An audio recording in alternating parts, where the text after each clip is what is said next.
Hello and welcome to the latest episode of the Unpaid Interns. Austin Render here on Monday, October 19th. It is our Monday episode.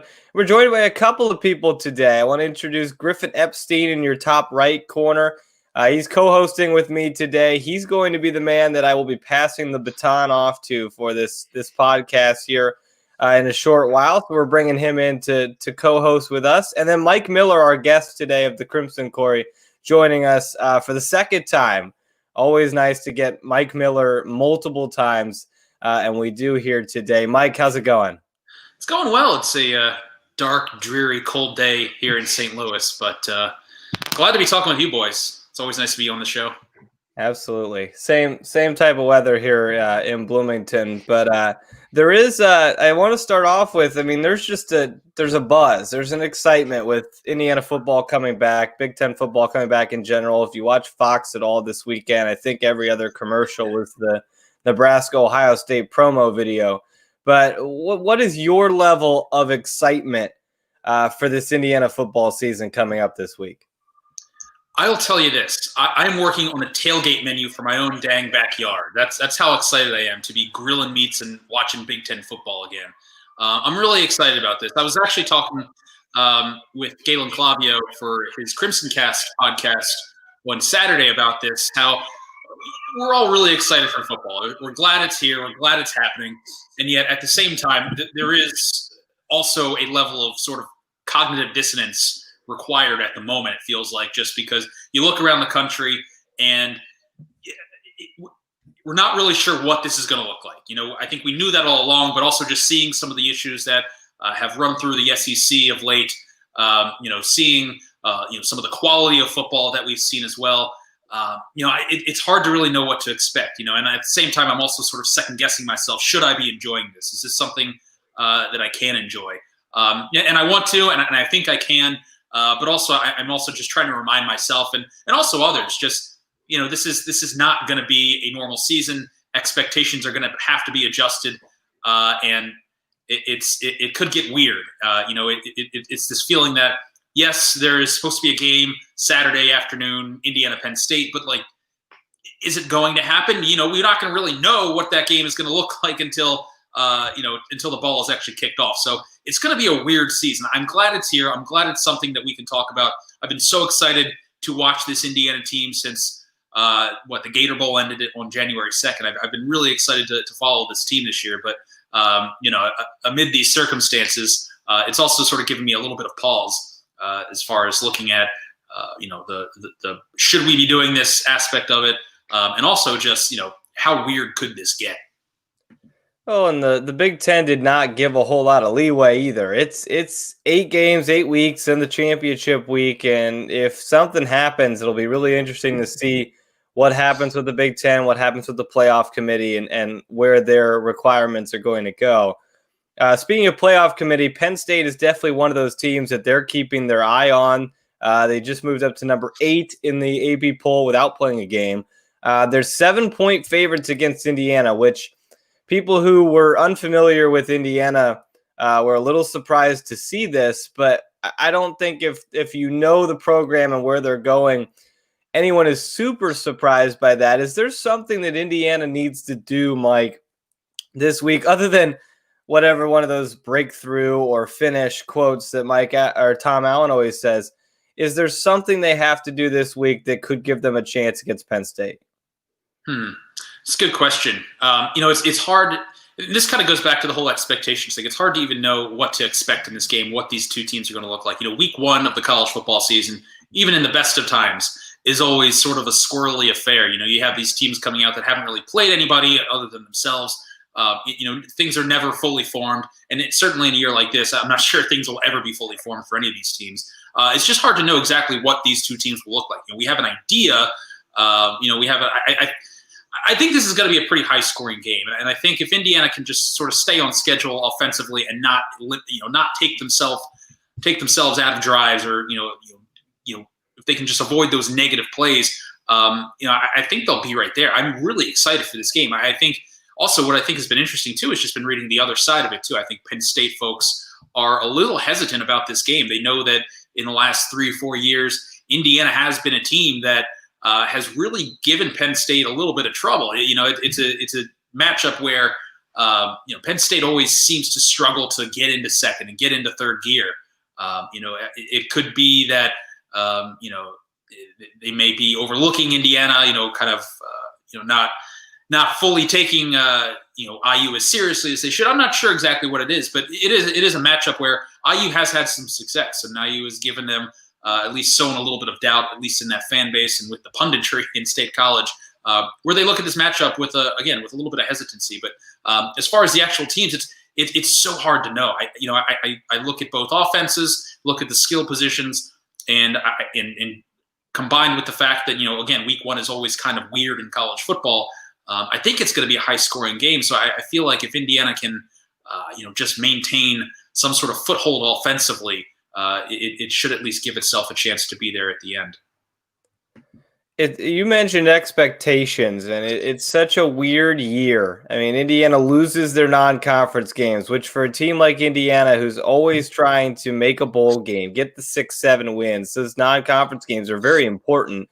Now it's an 8-game schedule with 6 of them, so 75% of your games are against the Big Ten East. Is it a season where maybe fans need to go in with no expectations and throw in COVID as well? You don't know what that's going to do this season. Is there a fair expectation of this team this year because it's so talented, or is it just such a crapshoot year you just throw it out the window and hope for the best? Yeah, when the schedule came out for the third time, I guess, when we started working on the third schedule, it was the natural, reaction to go through it and find the wins, find the losses, kind of pencil in your expected win-loss record. I think we all did that across the conference, looking at, whatever team you're covering. It's just the natural reaction to go through the schedule and sort of predict things. But, you do that with also this recognition that it's probably not going to play out this way. I mean, the schedule's probably going to be moved. I mean, just look at the SEC. It's likely that this will not be the schedule that we end the season with. Things could be very different. So from that perspective, it is kind of hard to really project and look at those games that we think will be wins. Yeah. So what you said is, I think, exactly it. It's a hard thing to do, and it's not. It feels very unnatural to not take some level of expectation into a season of any kind. But I think it's especially prudent this year, where again, things could change on a dime. You really don't know who's going to be available, what the game will look like until it's actually kicked off. So with that in mind, yeah, it is hard to really have any sort of expectation of what success looks like. I say that, and yet I also think that you still want to win games. Like if this season develops in such a way that Indiana has only won 1 or 2 games, that's not a good season, and I think we can judge it as such, obviously. But when I look at the perspective of wins, if Indiana gets those games against Michigan, against Michigan State, Penn State, if those games are played, then I think it would be great for Indiana to get. You look at those 3 games. It'd be great for Indiana if they could get 2 wins out of those. And I think that's totally realistic this year. This is a good Indiana football team. I keep telling people this. This is actually a good. It should be a good team from what we can hypothesize on paper. I think at the very least, if you can sort of make that increment, that sort of progress by beating those teams a tier above you this year, I think that's definitely the marking of a successful season. In some form or fashion. And also, I think it would just do wonders for this program moving forward when you get back to some sense of normalcy, having that sort of notch in the belt of having beaten a Michigan, going on the road and beating a Michigan State, beating Penn State. If you can get a game like that, they're all winnable games.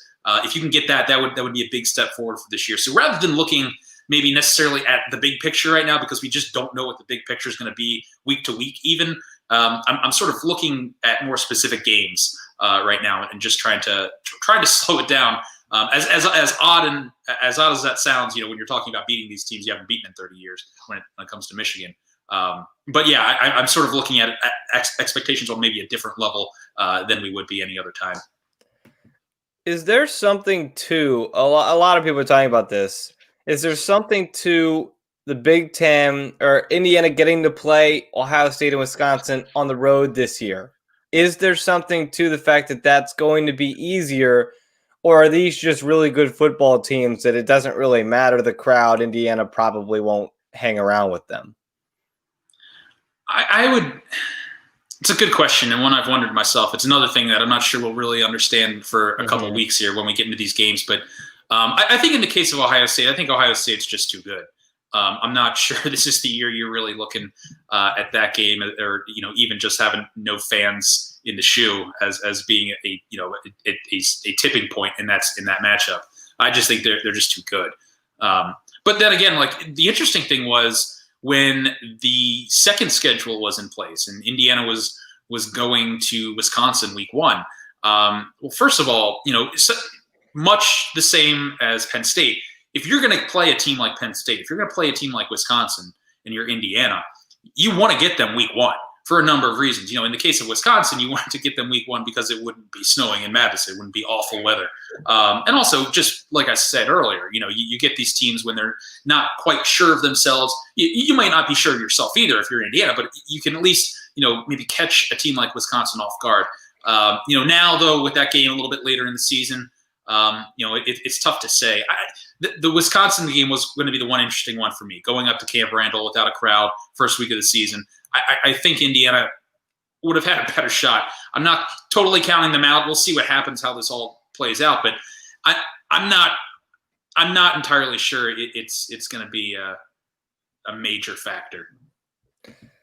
That's kind of where I stand. I think Ohio State's talent is too good to think that 100,000 screaming fans are the difference between them and Indiana. But we'll see. I mean, you point out the week 1. I mean, they ended up getting blown out, but they were very competitive with that Ohio State team 3-4 years ago on opening day. So that feels like a recipe that Indiana could maybe use against Penn State.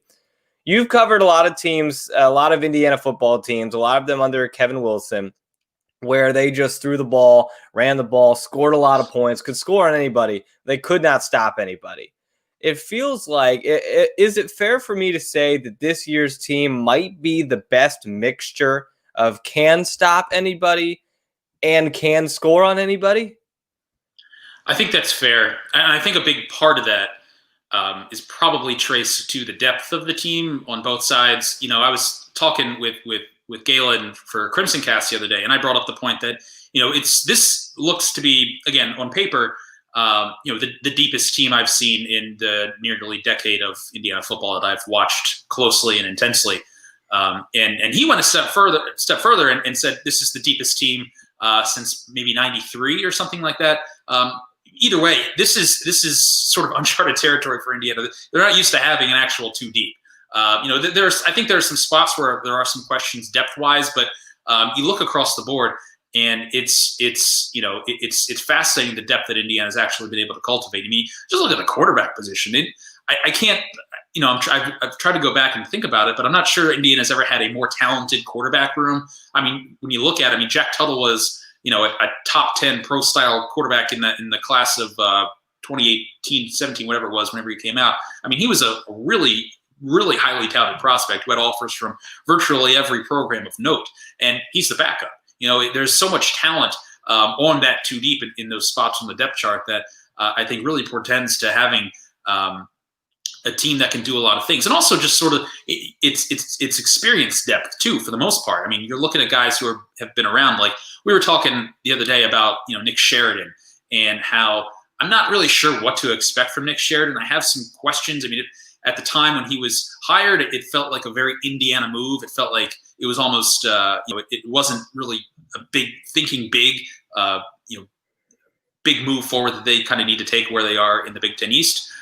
So I have some questions about Nick Sheridan, but at the same time, he inherits an offense that, for the most part, is very plug and play. It's ready to go. It's experience that has a lot of guys just returning back to their normal roles and positions. And so I think that really helps in a transition such as that. But yeah, I think when you look at both sides, it's really intriguing just the depth that they've been able to build, and that's exactly what they've needed to do. You talk about strength and conditioning, and that was their big talking point for a long time. We needed to get faster and stronger and all this and that to be able to hang with teams in the second half, which, yeah, I think there's some truth there. But truthfully, Indiana just needed better depth.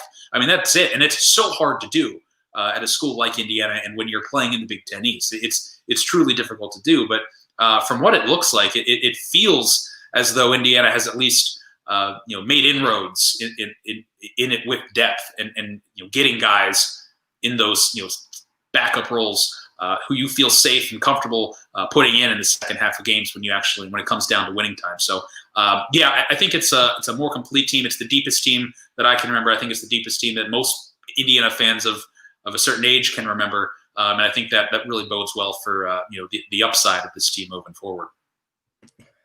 Yeah, if you've got Dr. Clavia throwing out 1993, that's a big deal of how deep this team is. And I think a lot of that goes to Tom Allen and the way he has recruited, the way he has brought talent in. We're in year 4 now of Tom Allen. He's recruited some of the best classes in school history. He's coming off an 8-win season. What are your thoughts on what he has done in a way reviving this Indiana football program? I can't say enough good things about Tom Allen. I feel like you'd be hard pressed to really find someone who doesn't like Tom Allen, the person, Tom Allen, the coach. I mean, it seems like from a lot of angles, he's been a breath of fresh air in that program. There are still some of the same things. You want to see him get over the hump and get a truly meaningful win. Over the Penn States, the Michigans, whatever of the conference. It hasn't obviously been perfect, but when you look at the recruiting, when you look at some of the big picture thinking, getting an accomplished offensive coordinator last year when you really needed one,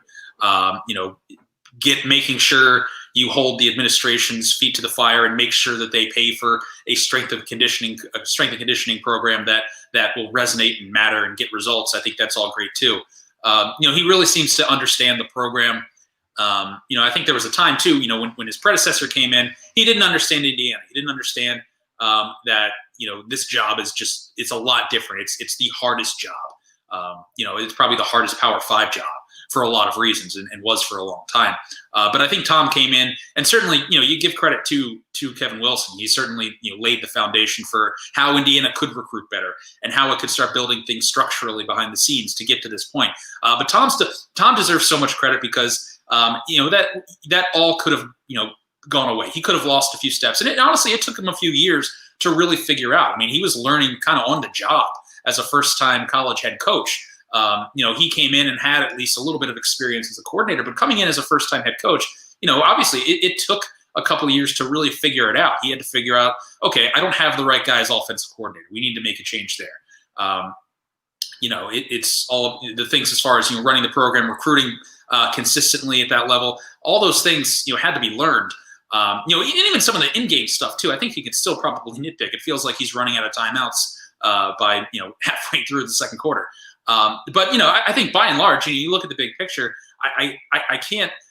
When people ask me about who's this Tom Allen guy, I tell them he's great. In a profession of college football where head coaches tend to be frankly scumbags. Tom Allen is not that, and I think he's the kind of guy that if you're an Indiana fan, you can be proud that he's your coach. And also, he seems to be a good coach. Like he's doing things with this program that haven't been done in a long, long time. So, it's just a really fascinating sort of pivot point for him this season and next. We'll see how it plays out. Again, it's hard to really say.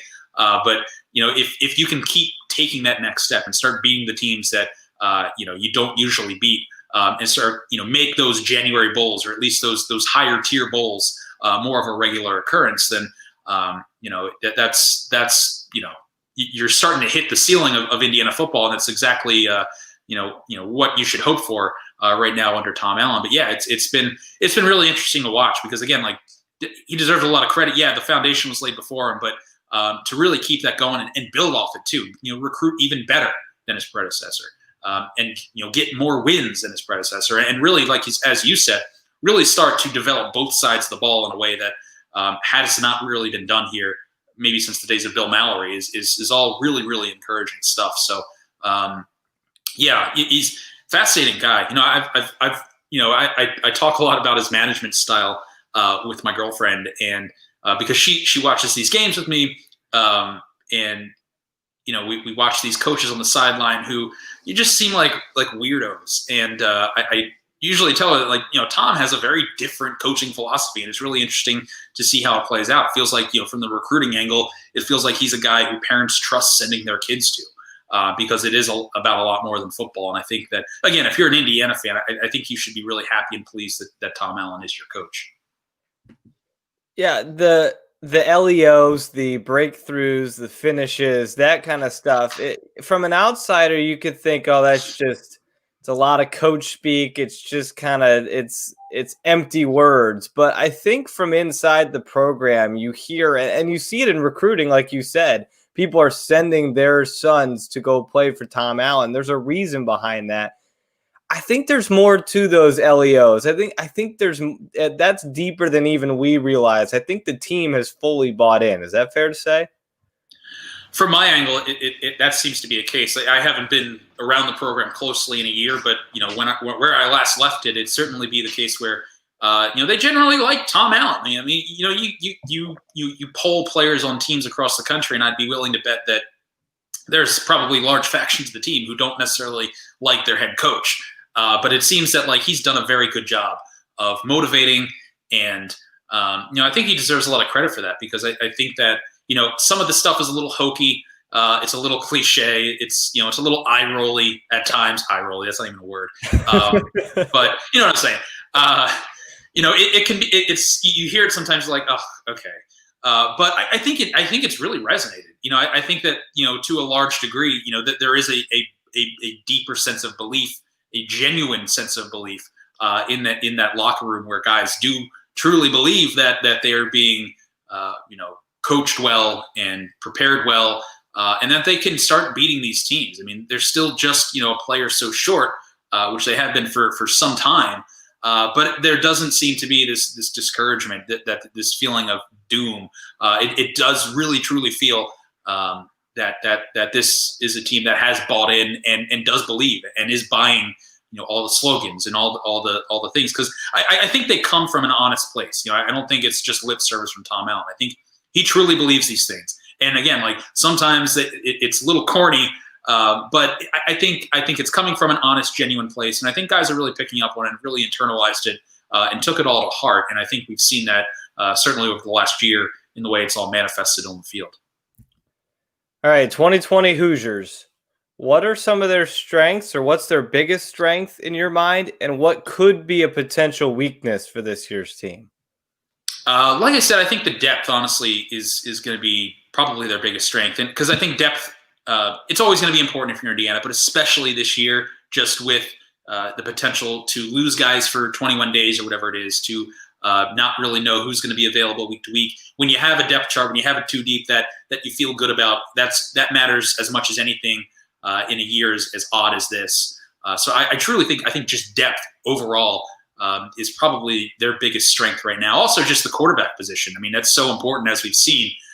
Just having a quarterback you trust. I mean, when you look around the Big Ten, I think Fields is clearly the number one guy. He's probably going to be the Big Ten Player of the Year. But after that, on that next tier, on the short list of that second tier of quarterbacks in the Big Ten, it's Penix and got maybe the guy at Minnesota. Maybe, I don't know. Sean Clifford, maybe. Yeah, I mean, it's a short list. I mean, yeah. I think that the first tier is Fields by himself, and then that second tier, Penix is right there. And so I think you can take a lot of solace knowing that you have a quarterback you trust, a quarterback who can make all the throws, do all the things that Tom wants out of that position. That's going to bode well. And maybe if we shift to the weaknesses side, the converse of that is that he still has to prove he can stay healthy. Obviously, that's the number one question on that offense. Can Penix stay healthy? So hopefully for his sake he can, because it would I'd hate to see that kid go through his college career and not be able to play a full season. But that's a question. I also look at the offensive line. I think that the offensive line is really, really interesting for Indiana, because I think they have two potential day two NFL draft picks at the tackle spots in Caleb Jones and Matthew Bedford. I'm not saying they're there right now, but I think that upside is there. I think that those two guys have a ton of talent that they could very well be at the next level in a few years. Look elsewhere on the line. I think they're comfortable with Kreider at center, the guard spot. right guard is kind of it's up for grabs right now between Noir and Kadick. But you bring in a guy who's got experience at that left spot in Dylan Powell, and that sort of fortifies your first team group. Again, there's a lot of talent. I think you can probably feel pretty good about the O-line. We'll see. But again, once you get into that second tier of O-line guys, there's upside, but there's not a lot of experience. I mean, you generally want to have 8 to 10 guys that you feel good about on that offensive line. I'm not sure Indiana has 8 to 10 guys that they feel truly good about right now. So if you're missing guys up front, whether it's virus related or injury related, it could get a little hairy up there. But again, I like the upside. Some of those guys, if they are pressed in action this year, that'll bode well for the future because they do have a lot of talent on that offensive line. But again, I'm not sure it's really fully formed just yet. And also, too, the perennial question for Indiana, I think, is pass rush. It's not something that they've really been able to do in consistent doses, certainly as long as I've been, watching this program. So I think that'll be interesting, too. But again, I like some of the talent they have on that defensive line. They've certainly added to it with some experience and getting a little bit more bulk and speed on that line. So it'll be interesting to see how that comes into play as the season moves on. But I'm looking at the two lines. I'm not sure I'm necessarily worried about either side of the line, but there are some questions. And I think on the offensive side, depth is certainly one of them. You've covered a lot of teams in Indiana football history that were just not that good, and they weren't competitive. Were you around? You were around for the 1-11 team, right? That was a year. Oh God, no! Wait, what year? It was 2011. No, that was a year before I got to Bloomington. Year before, so you did not have to deal with that one. But it does feel like the program is very much trending in the right direction. To put a bow on the football conversation, where are reasonable expectations for the fan base for this team a couple years down the road? Or like, where could this team go with the momentum it has right now? I think that, I think in a normal year where you have a non-conference slate where you're not concerned day to day, week to week with losing large portions of your roster to a virus. I think in a normal situation, you're probably looking at this year's Indiana team winning 8, maybe 9 games. I mean, I think that they're in a position now where they're good. And I keep telling people, like, this is a good team. Like, I think that you need to stop thinking about this team as, sort of the same old Indiana team. I think they're good. And I think that they are at that position now where you should go into, a Michigan game this year and expect them to be right there and probably win that game. Michigan State, you should feel good about their odds to go on the road and win that game. I mean, they're kind of at that point now where they are good. They are a good Big Ten East football team. And so I don't see that necessarily, falling off a cliff after this year, whatever happens. I think they're in a position now where there's some stability. There is, there's some recruiting stability. We'll see, all the virus stuff has kind of thrown recruiting up in flux. We'll see how that, is ironed out over the next few months and years, but everyone's in that boat. But generally, they have a plan, and that plan has seemingly worked pretty well for them so far. So, again, that stability, that structure that's in place, I think that translates, and I think that will carry over to the next few years where, again, I think, 7 wins, 8-win seasons. I mean, I think that could certainly become part of the expectation with the program. I won't, because there's so much uncertainty, I won't ask for a season prediction, but give me a prediction for week 1, Penn State. When I was talking with Galen the other day, I'm trying to remember what I predicted score-wise. We both predicted Indiana wins, so I will say that. Gosh, I don't like to hear that. Yeah. No, it's I think we were both on the same page as far as predicting a high scoring game, just the way both offenses seem to be built from what we understand of both teams. I think it'll be pretty high scoring, and also just look around the country. Defenses aren't really where you might expect them to be. It seems like everyone's maybe a half step slower, or not quite where they would be otherwise. So I'm looking at a pretty high scoring game, and I'm maybe 41, 38. I don't know. I would say somewhere in the upper 30s. Indiana takes this one, shocks Penn State, and begins their run to a feels weird to say, 5-win, 6-win season. So yeah, I'm bullish on IU this week. Well, when we had Galen on, I think 2 weeks ago, he was very optimistic as well. He predicted 6-2 for the regular season. He's feeling good about the Hoosiers.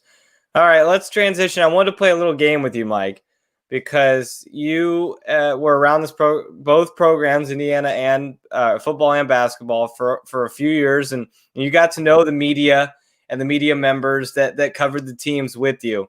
So we're going to play a game here, and I'm going to give you a scenario, and you have to tell me the IU media member most likely to fall into that scenario. Okay. We'll start off with there's a question that needs to be asked that is a tough question in a press conference. Who has the stones to raise their hand, grab the mic, and ask that question? I'd like to say that there would be a handful of candidates for this one. I would definitely say I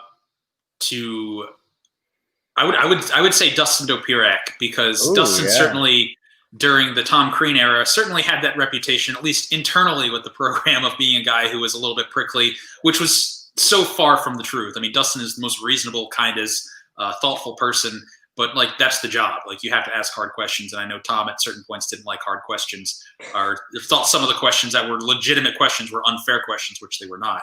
And so Dustin certainly had that reputation with Tom, it seemed. So I would say Dustin. Who's most likely to have their phone go off in the middle of a press conference? Can I throw it to a former student media member? Absolutely. Josh Margolis. I love Josh to death. Josh is one of my favorite people on the planet, and I loved covering IU basketball with Josh for a few years. But Josh is definitely the one who would forget to turn off his phone if I had to pick just one person. I think Josh could be the answer to a lot of things. Yeah, we love Josh. I love Josh, but yeah, he was a lot of fun. Oh gosh, I wasn't even thinking about Josh. That's a great answer. I love Josh. He's now in Montana covering local news in Montana, and he's doing a great job out there. He had this tweet the other day that he was going to talk to some political bigwigs and spilled coffee all over himself in the car. So it was very much on brand for Josh.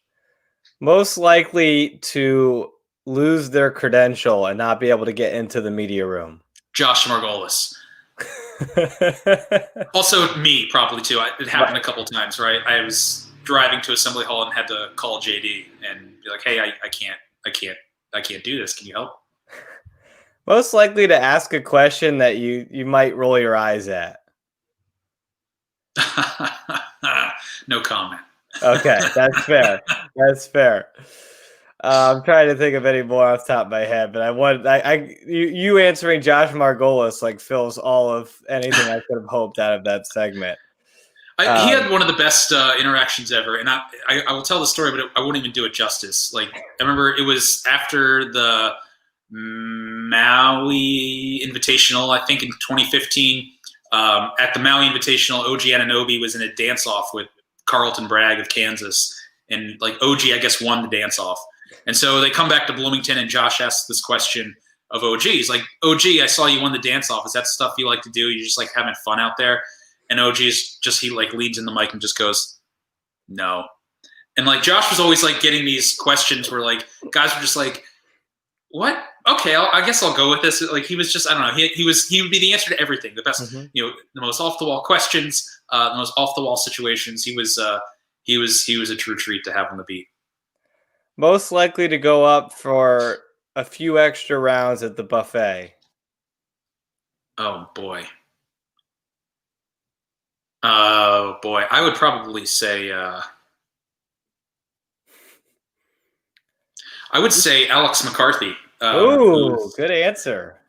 So a quick story there. He had a radio show on WIUX when he was a student, and I think he just sort of maintained it after he graduated. He was in town working for 24/7, and he just kept this radio show once a week with some buddies. And I was a regular guest on that show. It's called Under the Lights, and one of the segments we would do a lot of food talk. We talk about local food in Bloomington, and so part of the deal was he would rate the buffet at IU football games and take pictures and show off the buffet. So Alex definitely made multiple trips. I never did that. I would never do that. I would never do multiple press box buffet trips. Not just something I wouldn't do. I wouldn't do that. So never. Definitely Alex. Yeah, no, I wouldn't do it. So Alex is the one. Who's the student media member that you remember that asked terrific questions? Ben Ladner. Ben Ladner asked really good questions. Ben, I really liked working around Ben because I learned about basketball from Ben. Ben really understood basketball on a deeper level than, frankly, some of the professionals in the room, myself included. I will be completely honest about that. Ben really got basketball, and I think last year he was covering the Hawks in Atlanta. We've had him on a couple times. Yeah, he's really good. I learned a lot about basketball from Ben. He was great. He was one of my go-to playoff guests because I knew I could learn some stuff from him. Absolutely. Who's the goofiest student media member? I think I know the answer to this. If it's not Margolis, I think I know the answer to it. Who's your goofiest student media member you worked with? Oh boy. Eddie Cotton. Yeah, that's what I thought. Yeah. Oh man, I miss Eddie so much. Eddie was so much fun. He was, and he's with the FC Dallas now, I believe. Yeah. So yeah, doing good things. Well, I just wanted to kind of get your thoughts on some of that. I thought that was kind of interesting. Yeah, that was fun. love that you brought up Margolis. That's a great blast from the past that I really should think about more, honestly. He could have been the answer to basically every one of those questions if I really think about it, actually. Yeah, he totally could have been. Absolutely. All right, quick talk before we let you go about a little bit of basketball. I know it's over a month away, so we won't get into too much, but just it's year 4 of Archie Miller. I don't know if it's a big enough sample size to make a huge judgment on him, but your thoughts on his first 3 seasons as the IU head coach? Oh boy, you're gonna get me in trouble. I'll be honest with you. So my honest reaction to IU basketball right now is just this feeling of, I don't want to watch this.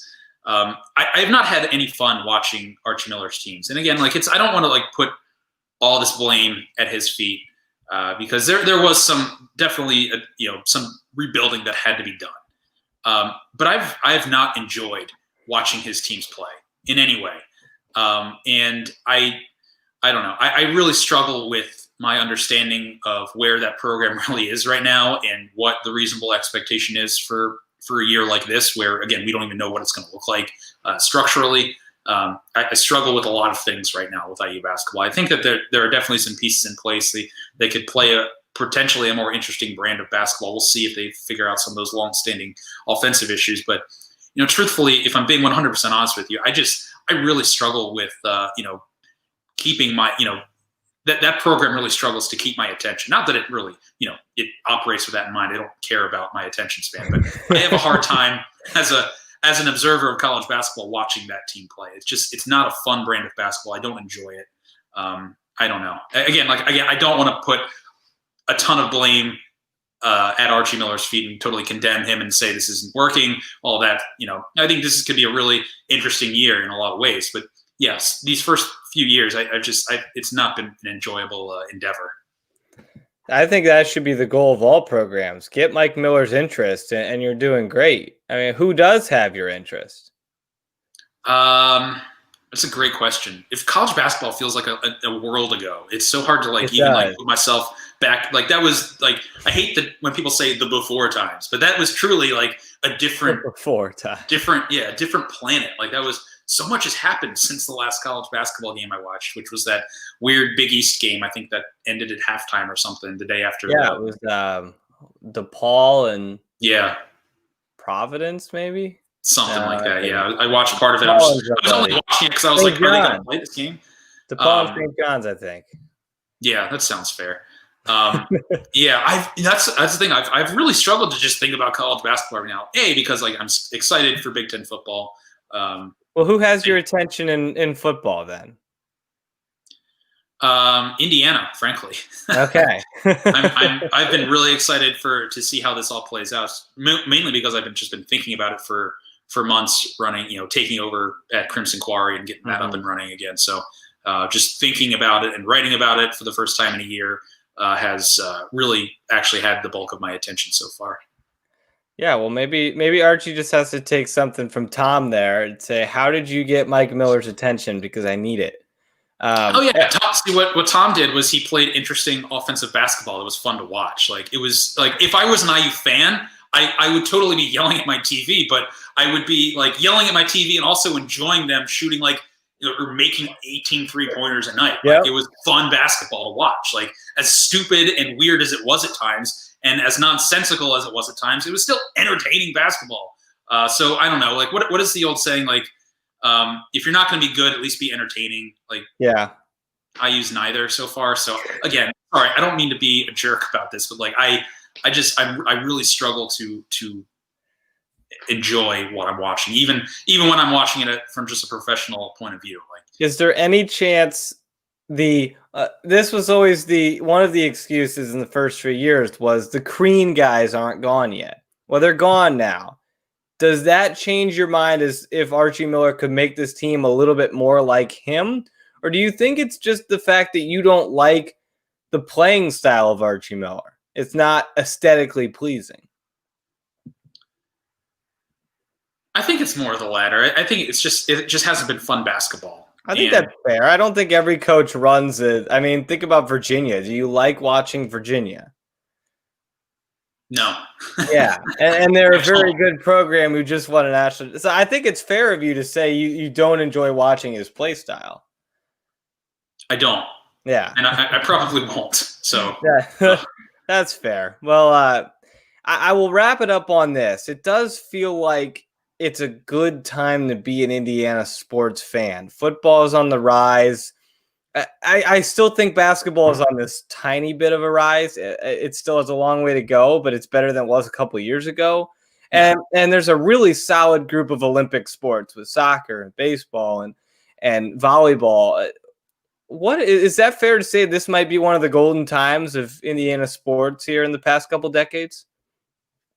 It's hard to say. That's something that I feel like it comes up in conversation it's kind of cyclical that we wonder about that question.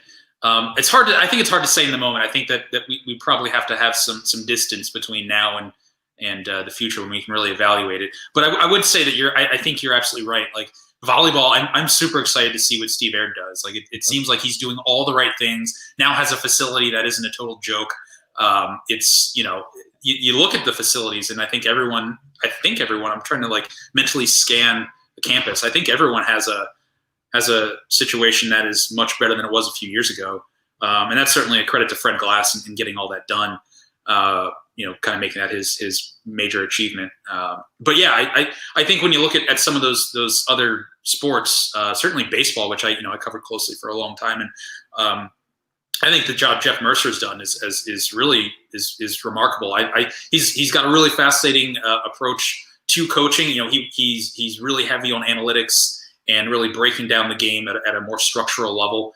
Not to say that his predecessors didn't, but it's just different. He looks at the game a little bit different than some of those guys, and he's recruiting really well too. So that's an interesting program to watch. And yeah, I would, but also, yeah, like I said, volleyball is really, I'm really curious to see how they do. Because I think Steve Aird is doing just about everything you could possibly want him to do as a coach of Indiana volleyball and the toughest conference in the country. So it's a really interesting time. As you said, it's a really interesting time to just sort of look around the campus at all the different sports and take it all in, because yeah, I think everyone's at least in a position where at the very least they're interesting, or have some traction to do something in their respective leagues. We had Steve on over the summer, and I think he's very candid with how tough of a job that is. I mean, this is a bottom dweller Big Ten volleyball program in the best conference in the country. That's like trying to revive Vanderbilt football. I mean, good luck doing that in the SEC. But I do agree. It's a very good time right now for Indiana sports. Well, Mike, thanks so much for spending some time with us. That's going to wrap things up for our episode today. A reminder, you can watch all our episodes on the IU Sports Media YouTube page or get your podcasts wherever you get them under the name Unpaid Interns. Mike, thanks so much for joining us. Enjoy week one. I know we're all excited for it. Thanks again for your time. Yeah, maybe I'll live stream my tailgating in the backyard. You can hop in and try to smell my brats. That would be fantastic. I would definitely do it. You just put it out on Twitter. We'll be there. Will do. Awesome. Thanks so much, Mike. That'll wrap things up for Griffin Epstein, Mike Miller. I'm Austin Render. Thanks so much for spending your Monday with us. We'll be back on Wednesday with Chronic Hoosier joining us to talk a little bit more Indiana football, Indiana basketball. It's an Indiana-focused week because it is week 1 of Big Ten football. That'll wrap up for Monday episode. We will see you on Wednesday here on the Unpaid Interns.